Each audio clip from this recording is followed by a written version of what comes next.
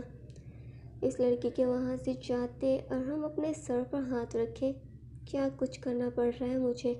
واپس سے پلٹے وہ کمرے کی طرف جانے لگا، لیکن دور کھڑی صنم پر نظر پڑتے ہی، تم وہاں پر کھڑی کیا تماشا دیکھ رہی ہو؟ یہ سب تمہاری وجہ سے ہی تو ہو رہا ہے، دور کیوں کھڑی ہو؟ ادھر آؤ۔ ارحم، جو کہ اس پر بے حد غصے میں دکھائی دے رہا تھا، صنم کو اپنے قریب آنے کا حکم دینے لگا، جسے دیکھ ڈرتی ہوئی صنم وہاں سے بھاگ نکلی، کیونکہ کہیں ارحم کا غصہ اب اس پر ہی نہ نکل جائے گا سوچتی اس نے وہاں سے جانا ہی بہتر سمجھا۔ تو آج کے لیے اتنا ہی، چینل کو سبسکرائب کریں اور ساتھ ہی ویڈیو کو لائک کرنا بھی مت